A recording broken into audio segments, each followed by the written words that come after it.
Hello, I thought I'd take you through a recent double-ended office furniture build I did for in a domestic situation for a customer.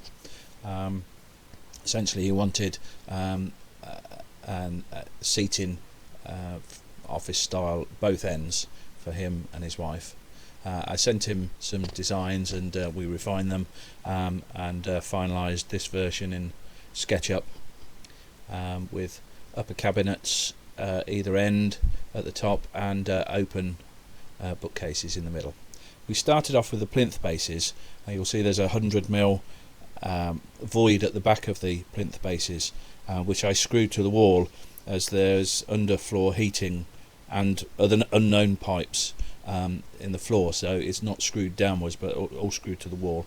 I levelled the plinth bases all up, and you'll see that there's a socket on the left hand side that I have to cut around for the cabinets. There's marking out the socket there, and I fitted some trim around the hole, which does finish it off nicely.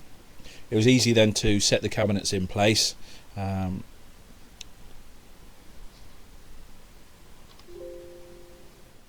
The decor panels were scribed to the floor and the back panel fixed to two battens, giving access to a socket block that was mounted on the wall. The worktop was then scribed to each wall, and we templated the far right hand side, and with a bit of jiggling the whole lot was dropped in place and secured.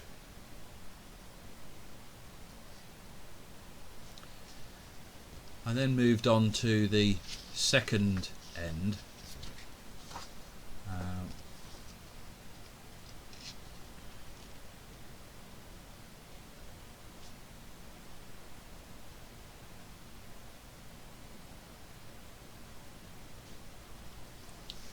The plinth bases were put in place,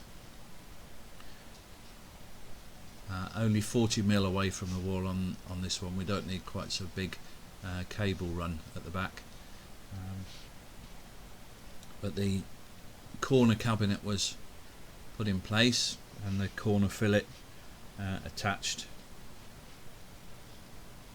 There was actually a socket in the back of that corner cabinet too, which I had to cut an access panel for that, and then there's the trim that goes around the hole, which really finishes the melamine chipboard cut edge quite nicely.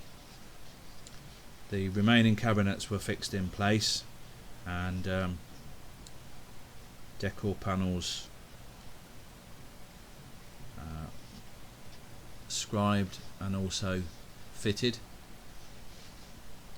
I had to scribe round the central heating pipe at the bottom there,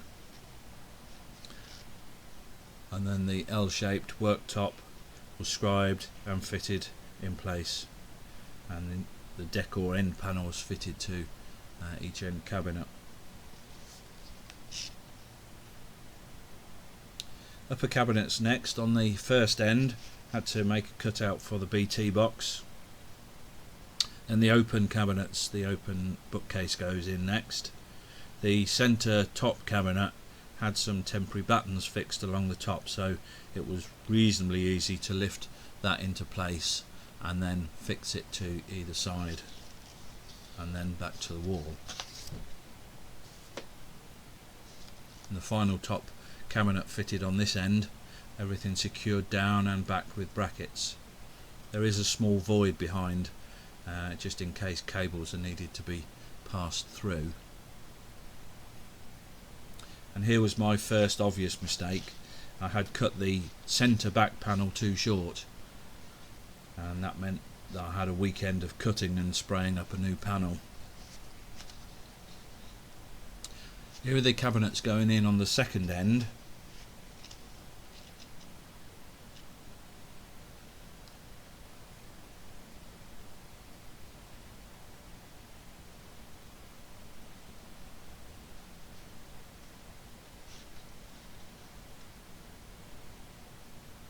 And there's preparing the battens to go in that central back area to fix the back panel onto.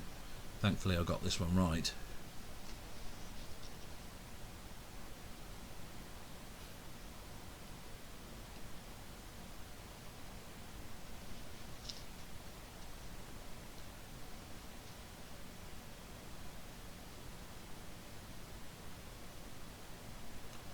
Is the end decor panel going on the top cabinet, and the decor panel scribed to the sewer pipe boxing up in that far corner. So I'm on to scribes now, so we're on the scribe on the left hand side of the upper cabinets. Things move fairly quickly from this point onwards.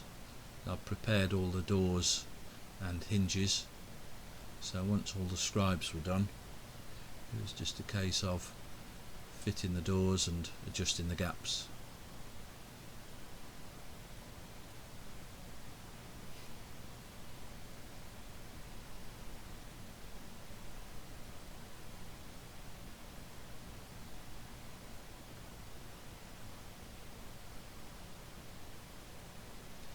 So that's most of the doors, drawer fronts fitted, and the plinth covers also glued into place.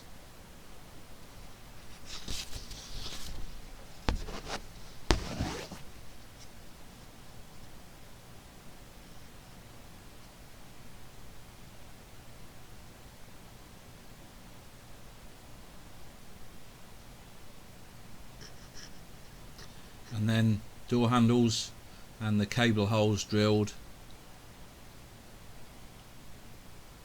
and all's about done after a good tidy and wipe down.